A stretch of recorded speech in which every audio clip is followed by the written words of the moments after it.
¿Alguna vez has pensado que el destino tiene un sentido del humor retorcido? Que en la noche más mágica del año, cuando se supone que todo es luz y alegría, puede encontrarte en el punto más bajo de tu vida. Esta es la historia de Sebastián Navarro, un hombre que lo tenía todo, excepto lo único que realmente importaba, y de cómo una simple oferta de un niño de 5 años en un banco helado de Buenos Aires lo obligó a reescribir su propia vida. Si te gusta este tipo de contenido, no te olvides de suscribirte a nuestro canal, Suspiros y Cicatrices. Publicamos un video todos los días. Dale me gusta al video si te gusta esta historia y déjanos un comentario contándonos de dónde eres y a qué hora nos escuchas.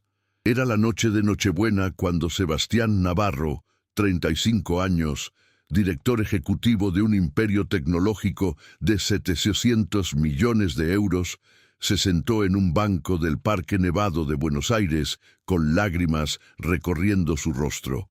Acababa de recibir la llamada que le había destrozado el corazón. Su madre, la única persona que le quedaba en el mundo, había muerto 3 horas antes en un hospital de Córdoba, mientras él estaba atrapado en una reunión que no podía interrumpir. No había llegado a tiempo para despedirse y ahora estaba solo, completamente solo, en una ciudad que celebraba mientras él se rompía en 1000 pedazos. Fue entonces cuando escuchó una vocecita que le hablaba. Un niño de 5 años con un abrigo rojo y un gorro de lana beige lo miraba con esos ojos grandes inocentes que solo los niños saben tener. Y las palabras que salieron de su boca lo cambiaron todo, porque ese niño, con la sencillez desarmante de sus 5 años, le dijo algo que ningún adulto jamás se habría atrevido a decir. Y detrás de él, envuelta en un abrigo azul claro, su madre se acercaba sin saber que esa noche conocería al hombre que le cambiaría la vida. Si estás listo para esta historia, escribe en los comentarios desde dónde estás viendo este video. Buenos Aires en Navidad es un espectáculo que quita el aliento. Las luces adornan la avenida 9 de Julio como un río de estrellas caídas. El obelisco resplandece con su árbol gigante y los mercadillos navideños de la Plaza de Mayo perfuman el aire con castañas asadas y chocolate caliente. La nieve, rara y preciosa, había comenzado a caer al atardecer del 24 de diciembre, transformando la ciudad en una postal de otros tiempos. Sebastián Navarro no veía nada de esto. Sentado en un banco del Parque 3 de Febrero, cerca del jardín japonés iluminado para las fiestas, solo veía el vacío que se había abierto dentro de él. Un vacío tan profundo que parecía tragarse cada luz, cada sonido, cada esperanza. 35 años, cabello oscuro, físico atlético, mantenido con horas de gimnasio a las 5 de la mañana antes de las reuniones. Era el tipo de hombre que las revistas de economía ponían en portada, al que los periodistas llamaban el genio de la tecnología argentina, el que había transformado una startup en un garaje en un coloso de 700 millones de euros en menos de 10 años. Tenía casas en 3 continentes, una colección de relojes que valía tanto como un piso y una agenda tan llena que su asistente tenía que reservar incluso las pausas para el almuerzo con 3 semanas de antelación. Pero esa noche, Sebastián Navarro no era un CEO, era solo un hombre que acababa de perder a su madre. La llamada había llegado a las 5:30 de la tarde. Estaba en medio de una reunión crucial, la que decidiría la adquisición de una startup de Santiago de Chile. Su teléfono había vibrado en el bolsillo, pero él había ignorado la llamada como hacía siempre durante las reuniones importantes. Luego vibró otra vez y otra.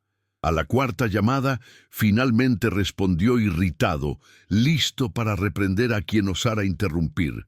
Era el hospital de Córdoba. Su madre, Marta Navarro, 72 años, había sido ingresada esa mañana por un malestar repentino. Había preguntado por él. Había seguido preguntando por él durante horas, pero él no estaba Localizable. Su teléfono estaba en modo silencioso. Su asistente tenía orden de no pasar llamadas personales durante las reuniones estratégicas. Marta Navarro había muerto a las 2:26 de la tarde, sola en una habitación de hospital, llamando el nombre de un hijo que no había venido. Sebastián había abandonado la reunión sin decir una palabra. Había salido del edificio. Había caminado sin rumbo durante horas, hasta que se encontró en ese banco del parque. Y allí, por primera vez desde que tenía 12 años, había llorado. Había llorado por su madre, por todos los cumpleaños que había faltado, por todas las llamadas que había pospuesto, por todos los domingos de asado que había cancelado en el último minuto. Había llorado por el hombre en que se había convertido, rico, poderoso y completamente solo. Su madre era todo lo que le quedaba. Su padre había muerto cuando él tenía 8 años. No tenía hermanos ni hermanas, y las relaciones románticas siempre habían sido sacrificadas en el altar del trabajo. Había habido una mujer, Gabriela, 5 años antes, una mujer maravillosa que lo amaba sinceramente, pero él había elegido una adquisición importante en lugar de las vacaciones que ella había planeado durante meses. Gabriela se había ido y él no la había detenido porque siempre había algo más urgente, más importante, y ahora no quedaba nada, nada ni nadie. Solo un banco frío, la nieve que caía y las lágrimas que no podía detener. Fue en ese momento cuando lo vio. Un niño pequeño, no más de 5 años, con un abrigo rojo brillante, vaqueros y un gorro de lana beige que le cubría las orejas. Llevaba en la mano una bolsa de regalo dorada y lo miraba con esa intensidad curiosa que solo los niños poseen. Sebastián se secó rápidamente las lágrimas, avergonzado de haber sido sorprendido en ese momento de debilidad. Pero el niño no parecía juzgarlo. Simplemente lo miraba con la cabeza ligeramente inclinada, como si estuviera tratando de entender algo muy importante. El niño se llamaba Benjamín.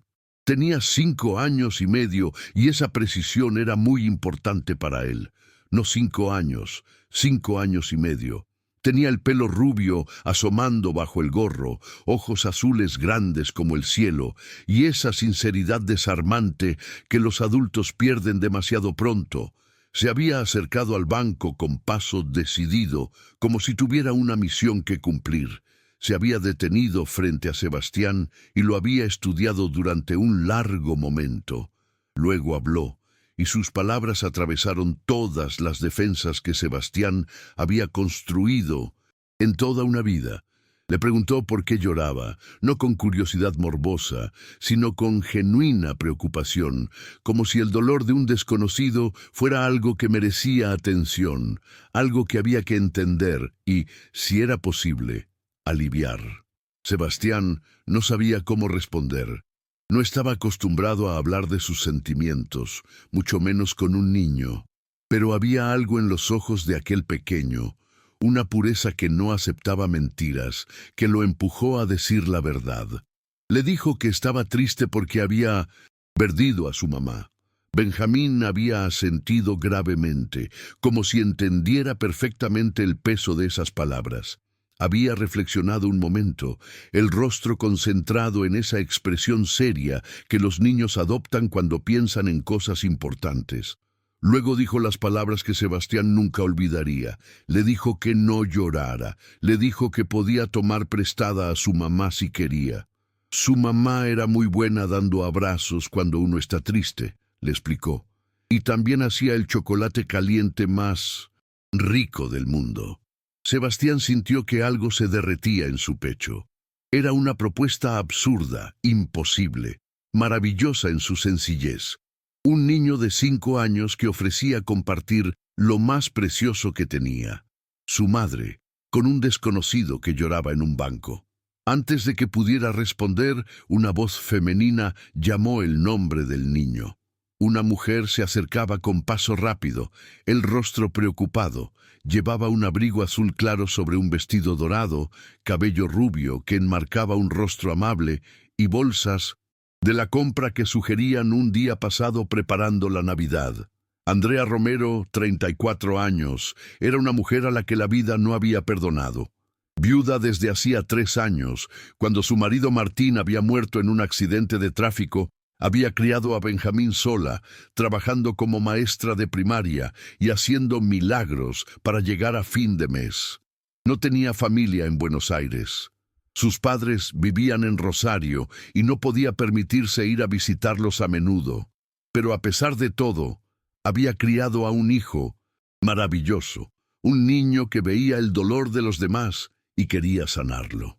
Se acercó al banco con una mezcla de preocupación y vergüenza. Regañó suavemente a Benjamín por haberse alejado. Luego se disculpó con Sebastián por la molestia, pero él la detuvo. Le contó lo que había dicho su hijo y en los ojos de ella vio algo cambiar. Vergüenza, ternura y quizás un reconocimiento de algo que ella misma conocía demasiado bien.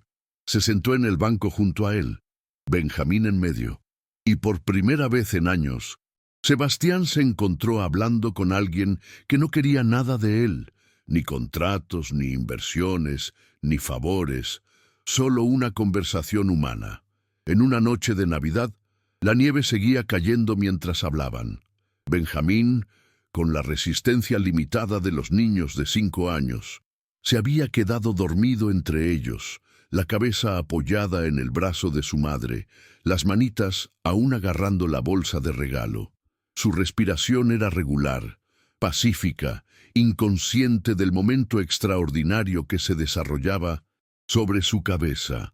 Sebastián había contado sobre su madre, no los hechos clínicos, no las circunstancias de la muerte, sino los recuerdos.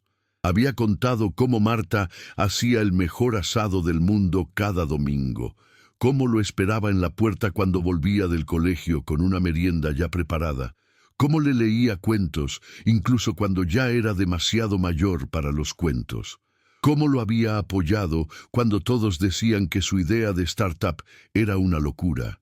Había contado cómo ella creía en él cuando nadie más lo hacía, cómo había hipotecado su casa para darle el dinero para empezar, como nunca había pedido nada a cambio, aunque él se había hecho millonario. Había contado sobre los últimos años, y esto era más difícil, cómo el éxito lo había alejado de ella, cómo las llamadas se habían vuelto cada vez más breves y raras, cómo los domingos de asado se habían convertido en un recuerdo. Había contado sobre el último cumpleaños de su madre 3 meses antes, cuando él estaba en Tokio para una conferencia y había mandado un ramo de flores caras en lugar de estar presente, como ella había dicho que estaba bien, que entendía, que estaba orgullosa de él y como él siempre había pensado que habría tiempo para recuperar, para ser el hijo que ella merecía. Andrea había escuchado sin interrumpir, sus ojos llenos de una compasión que no juzgaba. Y cuando él terminó, contó su historia. Contó sobre Martín, cómo se habían enamorado en el instituto durante un viaje escolar a Mendoza, cómo él le había escrito poemas terribles que ella todavía guardaba en una caja bajo la cama, cómo se habían casado jóvenes, demasiado jóvenes según los padres de ambos, pero tan enamorados que no podían esperar, cómo él había sido un padre maravilloso durante esos 2 años que tuvo con Benjamín, cómo leía historias inventadas cada noche, porque las de los libros nunca eran suficientemente aventureras. Cómo hacía las voces de todos los personajes hasta que el niño se reía tanto que no podía dormirse. Contó sobre el accidente una noche de lluvia de noviembre, un camión que había perdido el control en una carretera mojada, cómo la policía había llamado a su puerta a las 3 de la madrugada, cómo ella se había caído de rodillas sin siquiera escuchar las palabras, cómo su vida había terminado en ese momento y había tenido que empezar de cero, un paso a la vez, un día a la vez, solo por Benjamín, que la necesitaba. 2 desconocidos en un banco, unidos por el dolor y la pérdida, pero también por la esperanza.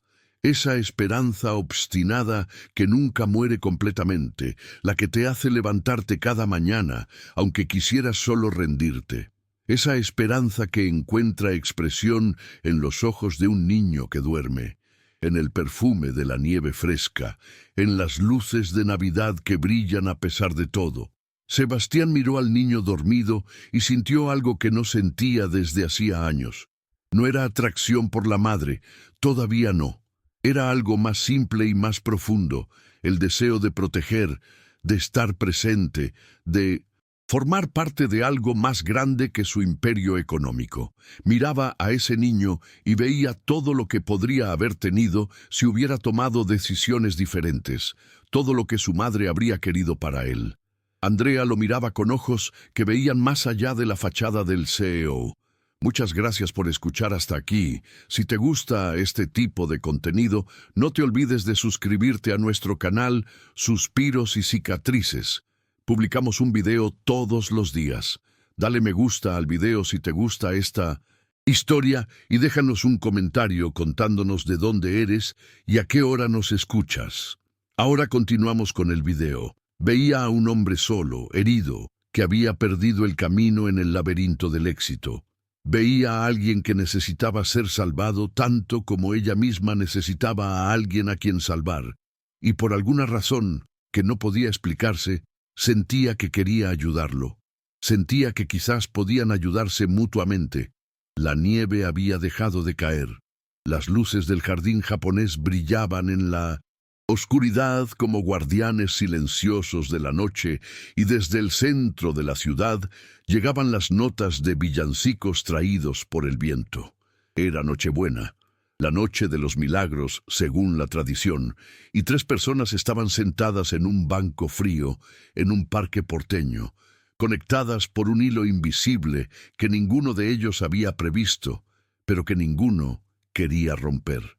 Fue Benjamín quien se despertó primero, estirándose y mirando a su alrededor con esa confusión adorable de los niños recién despiertos. Vio que el hombre triste seguía allí y sonrió. Luego, con la lógica implacable de los 5 años, preguntó si quería ir a su casa para la cena de Navidad, porque mamá hacía demasiada comida y él no podía comérsela toda, y parecía un pecado tirarla. Andrea abrió la boca para disculparse, para decir que no podían molestar a un extraño, para hacer lo razonable que un adulto habría hecho. Pero Sebastián habló antes que ella. Preguntó si la invitación era en serio, con una voz que traicionaba cuánto esperaba que lo fuera.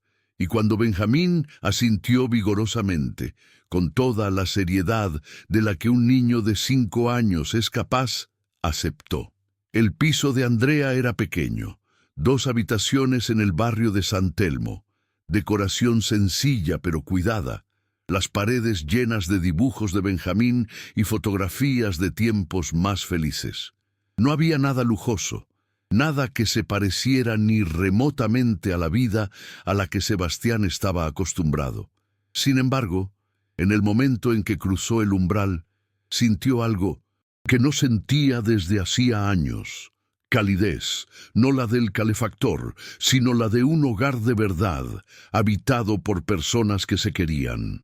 Benjamín lo había tomado de la mano y lo había arrastrado por todo el piso, mostrándole sus tesoros. El castillo de bloques que había construido con mamá, el pez dorado que se llamaba Capitán, la colección de autitos que papá le había regalado cuando era pequeño. Sebastián escuchaba con una atención que no dedicaba ni a sus mejores clientes, genuinamente interesado en cada detalle de la vida de este niño extraordinario. Andrea se había puesto a cocinar, improvisando una cena para 3 cuando había planeado para 2. La cocina olía a matambre arrollado y patatas, a esa sencillez que ningún restaurante con estrellas podía replicar. Había encendido la radio en una emisora de villancicos y la música llenaba el piso de una alegría serena.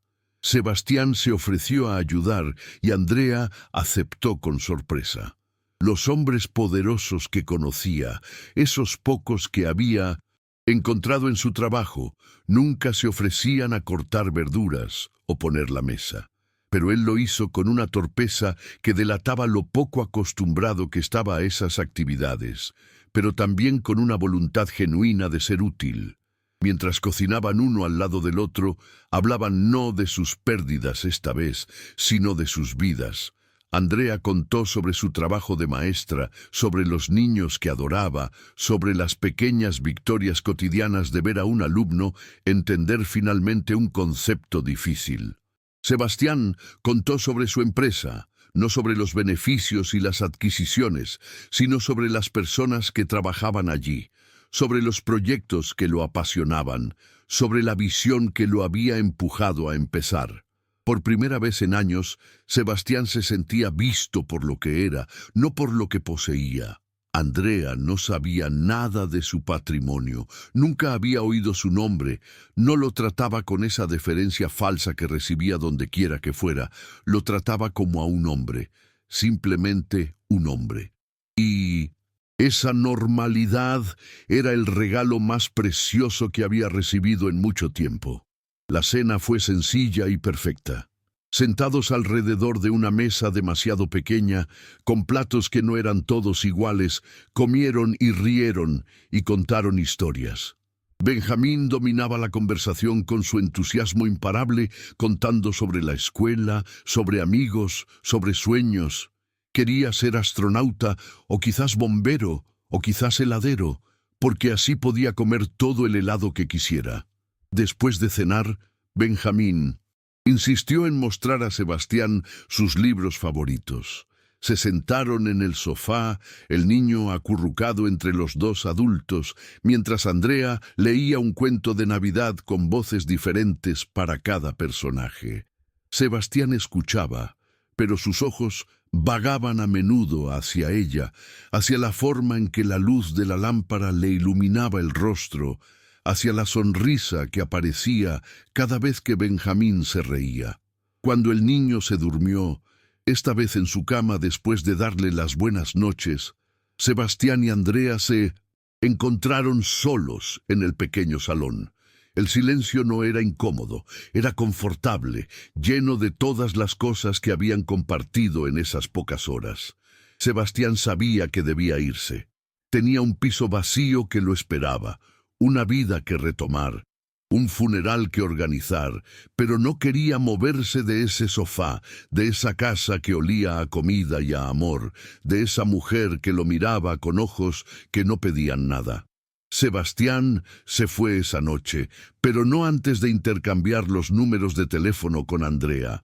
Era una excusa débil, la promesa de devolver la hospitalidad, pero ambos sabían que había algo más. Los días siguientes fueron los más difíciles de la vida de Sebastián. Organizó el funeral de su madre, afrontó las condolencias de colegas que apenas conocían su nombre, vació la casa en la que había crecido. Cada objeto era un recuerdo, cada habitación un golpe al corazón. Pero en medio de todo ese dolor, había un hilo fino que lo mantenía anclado. Los mensajes de Andrea. Ella le escribía cada día. No mensajes invasivos, no intentos de forzar una conexión, solo pensamientos amables, actualizaciones sobre Benjamín, pequeñas cosas que le hacían pensar en él, un dibujo que el niño había hecho de un hombre en un banco con nieve, una foto del pez dorado capitán que, según Benjamín, preguntaba por el señor triste. Sebastián respondía siempre, incluso cuando el dolor lo hacía casi incapaz de hacer cualquier otra cosa.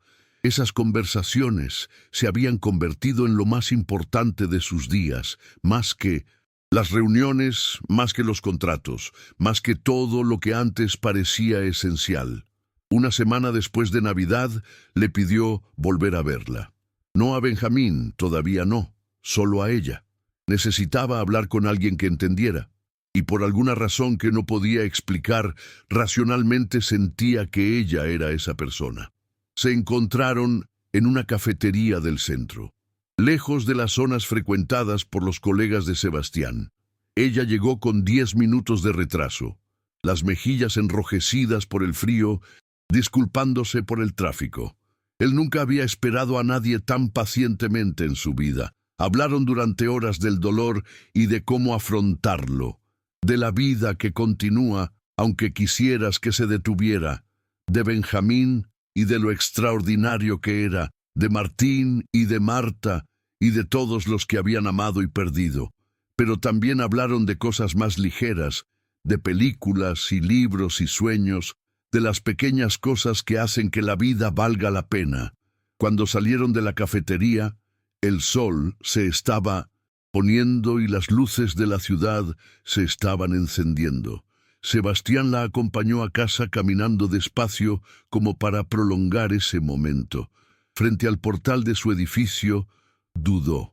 Quería besarla, pero no estaba seguro de que fuera el momento adecuado, de que ella lo quisiera, de que no fuera demasiado pronto. Fue Andrea quien dio el primer paso. Se puso de puntillas y lo besó en la mejilla. Un gesto simple, pero lleno de promesas. Le dijo que estaba contenta de haberlo conocido, aunque las circunstancias hubieran sido terribles. Y él entendió que lo que estaban haciendo entre ellos era real, era importante, era algo por lo que valía la pena luchar. Las semanas siguientes fueron un cortejo lento y respetuoso. Sebastián aprendió a ir más despacio, a estar presente, a dar prioridad a las personas en lugar de a los negocios.